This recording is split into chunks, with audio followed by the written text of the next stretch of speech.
ಆತ್ಮೀಯರೆಲ್ಲರೂ ಕೂಡ ನಮಸ್ಕಾರ. ಆತ್ಮೀಯರೇ, ನಾವೀಗ ಯುಗಾದಿ ಹಬ್ಬದಿಂದ ಹೊಸ ವರ್ಷ ಪ್ರಾರಂಭ. ಹಾಗಾಗಿ ಪ್ರತಿಯೊಬ್ಬರೂ ಸಹ ಯುಗಾದಿ ಪ್ರಾರಂಭ ಆದಾಗಿನಿಂದ ವರ್ಷ ಪೂರ್ತಿ ಯಾವ ರೀತಿ ಇರುತ್ತೆ, ಏಕೆಂತಂದರೆ ಯುಗಾದಿ ಅಂತಂದ್ರೇ ನೂತನ ವರ್ಷ ಪ್ರಾರಂಭ ಅಂತೇಳಿ. ಹಾಗಾಗಿ ನೂತನ ವರ್ಷ ಅಂತಂದರೆ ವರ್ಷ ಪೂರ್ತಿ ಬರುವ ವರ್ಷ ಯುಗಾದಿವರೆಗೂ ಯಾವ ರೀತಿಯ ಫಲಾಫಲಗಳು ಗ್ರಹಗತಿಗಳಿಂದ ಇರುತ್ತೆ. ಹಾಗಾಗಿ ಈ ಒಂದು ಯುಗಾದಿಯ ಫಲ ವರ್ಷವೆಲ್ಲ ಏನೆಲ್ಲ ಕೊಡುತ್ತೆ ಅನ್ನುವಂತಹದ್ದು ಈ ಒಂದು ಆತುರದಿಂದ ನೋಡುವಂತಹದ್ದು ಪ್ರತಿಯೊಬ್ಬರ ವಿಚಾರ ಇರುತ್ತೆ. ಅದರಲ್ಲಿಯೂ ಮಕರ ರಾಶಿಯವರಿಗೆ ಯಾವ ರೀತಿ ಇದೆ ಅಂತ ನೋಡೋಣ. ನೋಡಿ, ಈ ಒಂದು ವರ್ಷ ಅಂದರೆ 2025 ಮಾರ್ಚ್ 30ನೇ ತಾರೀಕು ಯುಗಾದಿ ಹಬ್ಬ ಪ್ರಾರಂಭ. ಈ ಒಂದು ದಿನದಿಂದ ಬರುವ ವರ್ಷ 2026 ಮಾರ್ಚ್ನಲ್ಲಿ ಬರುವಂತಹ ಯುಗಾದಿವರೆಗೂ ಕೂಡ 12 ತಿಂಗಳುಗಳು ಅಂದರೆ 12 ಮಾಸಗಳಲ್ಲಿ ಗ್ರಹಗಳ ಒಂದು ಚಲನೆ ಬದಲಾವಣೆಯಿಂದ ಯಾವ ದಿನಾಂಕಕ್ಕೆ ಏನೆಲ್ಲ ಪ್ರತಿಫಲಗಳನ್ನು ಪಡೆಯುವಂತಹದ್ದು ಮಕರ ರಾಶಿಯವರಿಗೆ ಇದೆ ಅನ್ನುವಂತಹದನ್ನು ನಾವೀಗ ನೋಡೋಣ. ನೋಡಿ, ಮಕರ ರಾಶಿಯವರಿಗೆ ಏಪ್ರಿಲ್ 13ರವರೆಗೂ ನಿಮ್ಮ ಒಂದು ಸ್ವಪ್ರಯತ್ನದಲ್ಲಿ ವಿಶೇಷವಾದಂಥ ಜಯವನ್ನು ಸಾಧಿಸುವಂತಹದ್ದು, ನಾನಾ ರೀತಿಯ ಒಂದು ಆಕ್ಟಿವಿಟೀಸು, ಅವಕಾಶಗಳು, ಸದಾವಕಾಶಗಳು ಬರುತ್ತೆ ನಿಮ್ಮ ಮುಂದೆ. ಆ ವಿಷಯಗಳಲ್ಲಿ ಅದನ್ನು ಮಾಡೋಣ ಇದನ್ನು ಮಾಡೋಣ ಅಂತ ಕನ್ಫ್ಯೂಷನ್ ಜಾಸ್ತಿ ಇರುತ್ತೆ, ಯಾವುದೂ ಮಾಡೋಕ್ಕಾಗಲ್ಲ. ಆ ರೀತಿ ಕನ್ಫ್ಯೂಷನ್ ಆಗುವಂತಹ ದಿನಗಳು ಅಂದರೆ ಏಪ್ರಿಲ್ 13ರವರೆಗೂ. ತದನಂತರ ಮೇ 14ರವರೆಗೂ ವಿಶೇಷವಾಗಿ ನಿಮ್ಮ ಒಂದು ಸ್ವ ಅಭಿವೃದ್ಧಿಯನ್ನು ಮಾಡಿಕೊಳ್ಳುವಂತಹದ್ದು, ನಿಮ್ಮ ಒಂದು ಮನಸ್ಸಿಗೆ ಇಷ್ಟ ಆಗುವಂಥ ರೀತಿಯಲ್ಲಿ, ಕುಟುಂಬಕ್ಕೆ ಅನುಕೂಲ ಆಗುವ ರೀತಿಯಲ್ಲಿ ಕೆಲಸ ಕಾರ್ಯಗಳನ್ನು ನಿರ್ವಹಿಸಿ ಅಭಿವೃದ್ಧಿಯನ್ನು ಪಡಿಸ್ಕೊಳ್ಳುವಂತಹ ಯೋಗ ನಿಮ್ಮದಾಗಿರುತ್ತೆ. ಇನ್ನು ಜೂನ್ 15ರವರೆಗೂ ವಿಶೇಷವಾಗಿ ವಿದ್ಯಾರ್ಥಿಗಳಿಗೆ ತುಂಬಾ ಜಯಪ್ರದ. ಅಂದರೆ ವಿದ್ಯಾರ್ಥಿಗಳು ಒಳ್ಳೆಯ ರೀತಿಯ ಒಂದು ಶಾಲಾ ಕಾಲೇಜಿಗೆ ಹೋಗುವಂತಹ ಅವಕಾಶ. ಯಾಕೆಂತಂದರೆ ಜೂನು ತಿಂಗಳು ಅಂತಂದ್ರೇ ಶಾಲಾ ಕಾಲೇಜಿಗೆ ಅಡ್ಮಿಷನ್ ಆಗಿರ್ತಕ್ಕಂತಹದ್ದು, ಅಂದರೆ ಪ್ರವೇಶ ಮಾಡಿರ್ತಕ್ಕಂತಹದ್ದಾಗಿರುತ್ತೆ. ಹಾಗೆ ಈ ಸಮಯದಲ್ಲಿ ಎಲ್ಲ ವಿದ್ಯಾರ್ಥಿಗಳಿಗೆ ಹೊಸ ಶಾಲಾ ಕಾಲೇಜುಗಳು, ತುಂಬ ಉತ್ತಮವಾದಂತಹ ಸ್ನೇಹಿತರು, ಒಳ್ಳೆಯ ರೀತಿಯ ಒಂದು ಅವಕಾಶ, ವಾತಾವರಣ ಸಿಗುವಂತಹ ಯೋಗ ಮಕರ ರಾಶಿಯವರಿಗೆ ಈ ತಿಂಗಳಲ್ಲಿ ಸಿಗುತ್ತೆ. ಇನ್ನು ಜುಲೈ 16ರವರೆಗೂ ವಿಶೇಷವಾಗಿ ನಿಮ್ಮ ಒಂದು ಸ್ನೇಹಿತರಿಂದ ಹಣಕಾಸಿನ ವ್ಯವಹಾರದಿಂದ ಬಿಸ್ನೆಸ್ ಮಾಡುವಂತಹದ್ದು ಬರುತ್ತೆ. ಯಾರೆಲ್ಲ ಮಕರ ರಾಶಿಯವರು ಇದ್ದೀರಾ, ನೀವು ಈ ಸಮಯದಲ್ಲಿ ಸ್ನೇಹಿತರ ಜೊತೆ ಕೆಲವೊಂದು ಒಪ್ಪಂದಗಳು ಮಾಡಿಕೊಳ್ಳುವಂತಹದ್ದು, ಒಡಂಬಡಿಕೆಗಳು ಮಾಡಿಕೊಳ್ಳುವಂತಹದ್ದು, ಅವ್ರ ಜೊತೆ ಸೇರಿ ಕೆಲವೊಂದು ವ್ಯಾಪಾರ ವ್ಯವಹಾರಗಳು, ಒಂದು ಹೊಸದಾಗಿ ನೂತನವಾಗಿ ಒಂದು ಕಂಪ್ನಿ ಕಟ್ಟೋದಾಗಿರ್ಬೋದು, ಫ್ಯಾಕ್ಟ್ರಿ ಮಾಡೋದಾಗಿರ್ಬೋದು, ಅಂತಹ ವಿಚಾರದಲ್ಲಿ ಅಭಿವೃದ್ಧಿ ಕೊಡುತ್ತೆ. ವಿಶೇಷವಾಗಿ ವೈದ್ಯಕೀಯ ಕ್ಷೇತ್ರದಲ್ಲಿರ್ತಕ್ಕಂಥವರಿಗೆ ತುಂಬಾ ಶುಭದಾಯಕವಾದ ಫಲಗಳು ಪಡೆಯುವಂತಹದ್ದು ಈ ಸಮಯದಲ್ಲಿ ಸಿಗತ್ತೆ.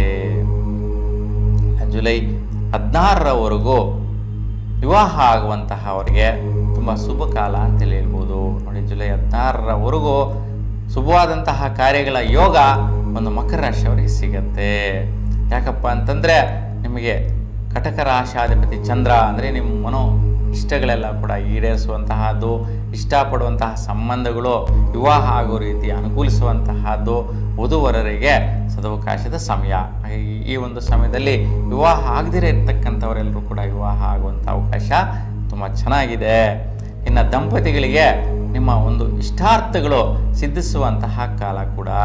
ಏನೆಲ್ಲ ಯೋಚನೆ ಇಟ್ಕೊಂಡಿರ್ತೀರಾ, ಆಲೋಚನೆ ಇರುತ್ತೆ, ಆ ಒಂದು ವಿಷಯದಲ್ಲಿ ನಿಮ್ಮ ಒಂದು ಶುಭವಾದಂತಹ ಮನೋಸ್ಥಿತಿ, ನಿಮ್ಮ ಕೆಲಸ ಕಾರ್ಯಗಳು ನೆರವೇರುತ್ತೆ. ಆಗಸ್ಟ್ 16ರವರೆಗೂ ಆರೋಗ್ಯದ ಬಗ್ಗೆ ಸ್ವಲ್ಪ ಗಮನಿಸಬೇಕು.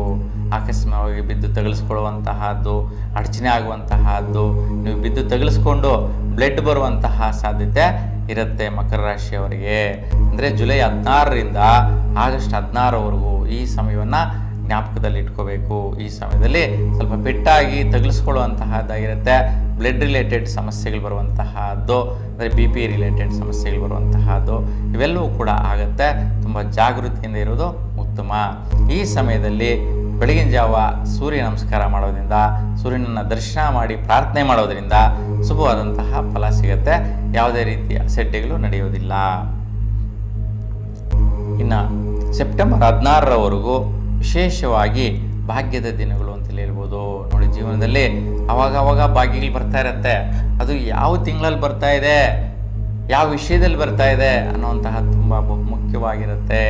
ಹಾಗಾಗಿ ಯಾರೆಲ್ಲ ನೀವು ಮನೆ ನಿರ್ಮಾಣ ಮಾಡಬೇಕು ಅಂತಿದ್ದೀರಾ, ನೂತನವಾಗಿ ವ್ಯಾಪಾರ ಮಾಡಬೇಕು ಅಂತಿದ್ದೀರಾ, ಒಂದು ವ್ಯವಸಾಯ ಪ್ರಾರಂಭಿಸಬೇಕು ಅಂತಿದ್ದೀರಾ, ಅಂತಹವರಿಗೆ ತುಂಬ ಶ್ರೇಷ್ಠವಾದಂತಹ ಕಾಲಮಾನ ಈ ಒಂದು ಸೆಪ್ಟೆಂಬರ್ 16ರ ನಂತರ. ಹಾಗೆ ಈ ಸಮಯದಲ್ಲಿ ಉತ್ತಮವಾದಂತಹ ಫಲಗಳು ಸಿಗತ್ತೆ.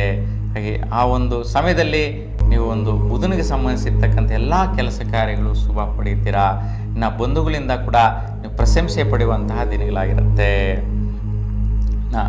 ಅಕ್ಟೋಬರ್ 17ನೇ ತಾರೀಕು ಈ ಒಂದು ದಿನಾಂಕದ ನಂತರ ಸ್ವಲ್ಪ ವೃತ್ತಿಯಲ್ಲಿ ಅಡಚಣೆಗಳಾಗುವಂತಹದ್ದು. ಇಲ್ಲಿ ಕೆಲಸ ಮಾಡ್ತಾ ಇದ್ದೀರಾ, ಇಲ್ಲಿ ಆಪಾದನೆ ಉಂಟಾಗತ್ತೆ, ನಿಮ್ಮ ಮೇಲೆ ಯಾವುದೋ ಒಂದು ದುಡ್ಡು ಕಾಸು ವಿಚಾರದಲ್ಲಿ ಹೆಚ್ಚು ಕಮ್ಮಿ ಆಗತ್ತೆ.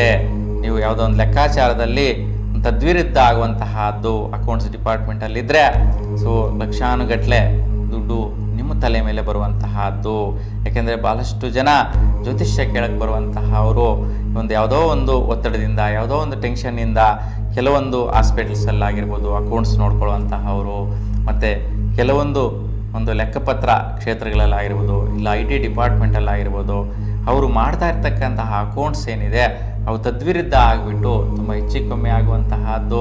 ಮತ್ತು ಕೆಲವೊಂದು ಕಂಪ್ನಿಗಳಲ್ಲಿ ಕೂಡ ಅಕೌಂಟ್ಸ್ ನೋಡ್ಕೊಳ್ಳುವಂತಹವ್ರ ಮೇಲೆ ಈ ಒಂದು ಸಮಯದಲ್ಲಿ ತಲೆ ಮೇಲೆ ಬರುವಂತಹದ್ರು, ಅಂದರೆ ಅಲ್ಲಿ ಹೆಚ್ಚು ಕಮ್ಮಿ ಆಗಿರ್ತಕ್ಕಂತಹ ದುಡ್ಡೆಲ್ಲೂ ಕೂಡ ಕಟ್ಕೊಳ್ಳುವಂತಹ ಹೊಣೆ ಅವ್ರದ್ದೇ ಆಗಿರುತ್ತೆ.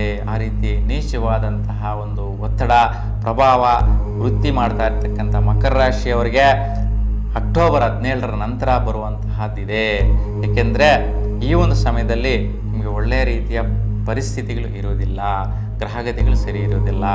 ಆದ್ದರಿಂದ ಶುಕ್ರನ ಪ್ರಭಾವ ತೊಂದರೆ ಮತ್ತು ಸೂರ್ಯನ ಪ್ರಭಾವದ ತೊಂದರೆ ಇರೋದ್ರಿಂದ ಸೂರ್ಯನಿಗೆ ಗೋಧಿ ಮತ್ತು ಶುಕ್ರನಿಗೆ ಅವರೇ ಬೇಳೆ, ಈ ಎರಡೂ ಧಾನ್ಯಗಳ ಒಂದು ಧಾನ್ಯವನ್ನು ಪೂಜೆ ಮಾಡಿ ದಾನವಾಗಿ ಮಾಡೋದರಿಂದ ಈ ಒಂದು ತೊಂದರೆ ಮತ್ತು ವೈಪರೀತ್ಯಗಳು ನಿವಾರಣೆ ಆಗುತ್ತೆ. ಇನ್ನು ನವೆಂಬರ್ 16ರ ನಂತರ ನಿಮ್ಮ ಹಠಸಾಧನೆಯ ಆದಾಯಗಳನ್ನ ಗಳಿಸ್ಕೊಳ್ಳುವಂತಹದ್ದು. ನೋಡಿ, ಏನೆಲ್ಲ ನೀವು ಪೊಟ್ಟು ಹಿಡಿತೀರಾ, ಹಠಸಾಧನೆ ಮಾಡ್ತೀರಾ, ಪ್ರಯೋಗ ಮಾಡ್ತೀರಾ, ಅಣ್ಣ ತಮ್ಮಂದ್ರ ಹತ್ರ ಇರುವಂತಹ ಒಂದು ವ್ಯವಹಾರಗಳೆಲ್ಲ ಗಿಟ್ಸ್ಕೋಬೇಕು ಅಂತಿದ್ದೀರಾ, ಅಂತಹವು ಎಲ್ಲವೂ ಕೂಡ ನವೆಂಬರ್ 16ರ ನಂತರ ಪಡೆಯುವಂತಹ ಒಂದು ಸದವಕಾಶ ನಿಮ್ಮದಾಗಿರುತ್ತೆ. ಈ ಸಮಯದಲ್ಲಿ ಈ ಒಂದು ವಿಚಾರವನ್ನು ನೀವು ಗಮನಿಸ್ಕೊಳ್ಳೋದು, ಆ ಒಂದು ರೀತಿಯ ಪ್ರಯತ್ನಗಳು ಮಾಡೋದು ಒಳ್ಳೆಯ ರೀತಿ ಆಗಿರುತ್ತೆ. ಇನ್ನು ಡಿಸೆಂಬರ್ 15ರ ನಂತರ ಕೆಲವೊಂದು ಒಳ್ಳೆಯ ಕಾರ್ಯಗಳಿಗೋಸ್ಕರ, ಧರ್ಮ ಕಾರ್ಯಗಳಿಗೋಸ್ಕರ ದಾನ ಧರ್ಮ ಮಾಡುವಂತಹದ್ದು, ಇಲ್ಲ ಪುಣ್ಯ ಸ್ಥಳಗಳಿಗೆ ಪುಣ್ಯ ಯಾತ್ರೆಗಳನ್ನು ಮಾಡುವಂತಹದ್ದಕ್ಕೋಸ್ಕರ ಸ್ವಲ್ಪ ದುಡ್ಡು ಖರ್ಚು ಮಾಡುವಂತಹದ್ದು ಬರುತ್ತೆ. ಈ ವಿಷಯದಲ್ಲಿ ಕೂಡ ಯಾವುದೇ ರೀತಿಯ ವೈಪರೀತ್ಯಗಳಿರೋದಿಲ್ಲ. ಯಾಕೆಂತಂದರೆ ದಾನ ಧರ್ಮಕ್ಷೇತ್ರಗಳು ಹೋಗಿ ಬರೋದು ನಿಮ್ಮದೊಂದು ರೀತಿಯಲ್ಲಿ ಪುಣ್ಯ ಕಾರ್ಯ ಆಗಿರುತ್ತೆ. ಈ ಒಂದು ಸಂದರ್ಭದಲ್ಲಿ ಆ ರೀತಿ ಮಾಡುವಂತಹ ಒಂದು ಮನೋಸ್ಥಿತಿ, ಆ ಒಂದು ಗ್ರಹಗಳ ಒಂದು ಒಳ್ಳೆಯ ರೀತಿ ಪ್ರತಿಫಲ ನಿಮ್ಮದಾಗಿರುತ್ತೆ. 2026 ಜನವರಿ 14ರ ನಂತರ ನಿಮ್ಮ ವೈಯಕ್ತಿಕವಾದಂತಹ ಒಂದು ವಿಚಾರಗಳಲ್ಲಿ ಸ್ವಲ್ಪ ಕಸಿವಿಸಿ ಆಗುತ್ತೆ. ಏನೋ ಒಂದು ರೀತಿ ಟೆನ್ಷನ್ನು, ಒತ್ತಡ, ನಿಮ್ಮ ಕೆಲಸಗಳಲ್ಲಿ ಅಡಚಣೆ, ಅರ್ಧಂಬರ್ಧ ಆಗಿರ್ತಕ್ಕಂತಹದ್ದು ಪರಿಪೂರ್ಣವಾಗಿ ಆಗಿರಲ್ಲ. ಆ ರೀತಿಯ ಒತ್ತಡಗಳು ಬರುವಂಥ ಸಾಧ್ಯತೆ ಇರುತ್ತೆ. ಈ ಸಮಯದಲ್ಲಿ ಆಂಜನೇಯ ಸ್ವಾಮಿಯ ದರ್ಶನ ಮಾಡಿ ಶುಭವಾದಂಥ ಫಲಗಳನ್ನ ಪಡಿತೀರಾ. 2026 ಫೆಬ್ರವರಿ 12ರ ನಂತರ ವಿಶೇಷವಾಗಿ ಹಣಕಾಸಿನ ವ್ಯವಹಾರ ಮಾಡುವಂತಹದ್ದು, ಯಾರಿಗೆ ದುಡ್ಡು ಕಾಸು ಕೊಟ್ಟು ಸೆಟ್ಲ್ ಮಾಡುವಂಥದ್ದಿರುತ್ತೆ, ಮಾಡ್ತೀರಾ. ನಿಮಗೆ ಬರುವಂತಹ ದುಡ್ಡಿರುತ್ತೆ, ಅದು ಬಂದು ಸೆಟ್ಲ್ ಆಗುತ್ತೆ.